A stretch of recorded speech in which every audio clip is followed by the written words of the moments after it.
గృహంలో ఉన్నటువంటి అన్ని రకాలైన వాస్తు దోషాల తీవ్రతను తగ్గింపజేసుకోవటానికి, వాస్తుపరంగా ఇంట్లో సభ్యులందరికీ అదృష్టం కలిసి రావటానికి ఎలాంటి విధి విధానాలు పాటించాలో నేటి శుభం లాభం అనే శీర్షికన పరిశీలిద్దాం.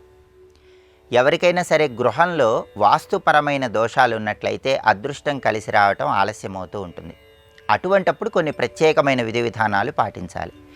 ఏ గృహంలో అయినా సరే నైరుతి మూల ఒక గాజు సీసాలో సముద్రపు ఉప్పును ఉంచి మూత ఏర్పాటు చేయటం ద్వారా గృహంలో ఉన్నటువంటి వాస్తుదోష తీవ్రతను తగ్గింపజేసుకోవచ్చు. అలాగే సముద్రపు అంతర్భాగాలలో ఒక ప్రత్యేకమైనటువంటి మొక్క లభిస్తుంది. దాన్ని ఇంద్రజాల మొక్క అనే పేరుతో పిలుస్తారు. ఈ ఇంద్రజాల్ మొక్కను వాస్తుదోష నివారణ మొక్క అనే పేరుతో పిలుస్తారు. దీనికి ఆకులు ఉండవు, కొమ్మలు రెమ్మలు కలిసే ఉంటాయి. ఈ ఇంద్రజాల్ మొక్కను ఇంటి ఆవరణలో ఏర్పాటు చేసుకోవటం ద్వారా కూడా గృహానికి ఉన్నటువంటి వాస్తుదోష తీవ్రతను తగ్గింపజేసుకోవచ్చు. అలాగే చింతలు తీర్చే చింత చెట్టు కొమ్మ పరిహారం అని మనకు పరిహార శాస్త్రంలో ఉంటుంది. దాన్ని పాటించడం ద్వారా కూడా గృహానికి ఉన్నటువంటి వాస్తుదోష తీవ్రతను తగ్గింపజేసుకోవచ్చు.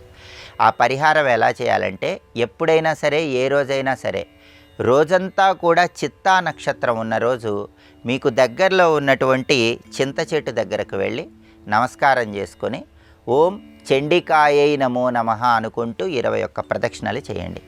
ఆ తర్వాత ఆ చింత చెట్టుకి ఉత్తర దిక్కు వైపు ఉన్నటువంటి కొమ్మను తెచ్చుకొని ఆ కొమ్మను పూజామందిరంలో ఉంచి పూర్వాషాఢ నక్షత్రం వచ్చే వరకు ఆ కొమ్మ పూజామందిరంలోనే ఉంచండి. పూర్వాషాఢ నక్షత్రం వచ్చిన రోజు ఆ చింత చెట్టు కొమ్మను తీసుకొని మీ ఇంటి సింహద్వారం పై భాగంలో ఏర్పాటు చేయండి. దానివల్ల గృహంలో ఉన్నటువంటి సమస్త వాస్తుదోష తీవ్రతను తగ్గింపజేసుకోవచ్చు. వాస్తు దోషం వల్ల కుటుంబ కలహాలు ఎదుర్కొంటూ ఉన్నట్లయితే ఆ కుటుంబ కలహాల తీవ్రతను తగ్గింపజేసుకోవచ్చు. దీన్ని చింతలు తీర్చే చింతకొమ్మ పరిహారంగా పరిహార శాస్త్రంలో చెప్పారు. అదేవిధంగా కొబ్బరికాయ ద్వారా కూడా ఇంట్లో ఉన్నటువంటి అన్ని రకాలైన వాస్తు దోషాలను తొలగింపజేసుకోవచ్చు. ఆ ప్రత్యేకమైన విధి విధానం ఏంటంటే, కొబ్బరి చెట్టుకి కొన్ని కొబ్బరికాయలు వాటంతటవే ఎండిపోయి రాలి కింద పడిపోతాయి. అలా పడిపోయినటువంటి ఒక కొబ్బరికాయను తెచ్చుకొని దాన్ని శుభ్రంగా కడిగి పసుపు కుంకుమలు అలంకరించి గంధం బొట్లు పెట్టి దాన్ని మీ ఇంటి సింహద్వారం ముందు భాగంలో జనపనార ఉట్టిలో ఏర్పాటు చేయటం ద్వారా ఆ కొబ్బరికాయ ఇంటికి ఉన్నటువంటి సమస్త వాస్తు దోషాలను తొలగింపజేస్తుంది. ఇలా ప్రత్యేకంగా కొబ్బరి చెట్టు నుండి రాలిపడినటువంటి కొబ్బరికాయను మీ ఇంటి ముందు భాగంలో జనపనార ఉట్టిలో ఏర్పాటు చేస్తే దాన్ని కల్పవృక్ష నారికేళం అనే పేరుతో పిలుస్తారు. అంటే ఆ కొబ్బరికాయ కల్పవృక్షంలాగా ఇంటికి సమస్త శుభాలను కలిగింపజేస్తుంది.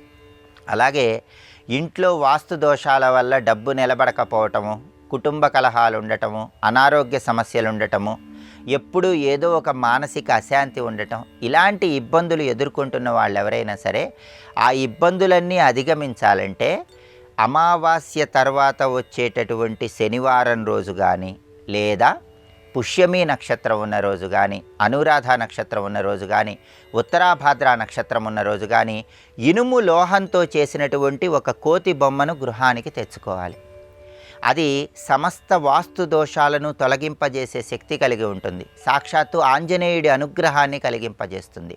అలా ఇనుము లోహంతో చేసినటువంటి కోతి బొమ్మను గృహానికి తెచ్చుకొని దాన్ని పూజామందిరంలో ఏర్పాటు చేసి సింధూరంతో అలంకరణ చేసుకొని గంధం బొట్లు కుంకుమ బొట్లు ఏర్పాటు చేసుకొని ఆ తర్వాత ఆ బొమ్మను హారతి ఇచ్చి మీ గృహంలో నైరుతి దిక్కులో ఏర్పాటు చేయాలి.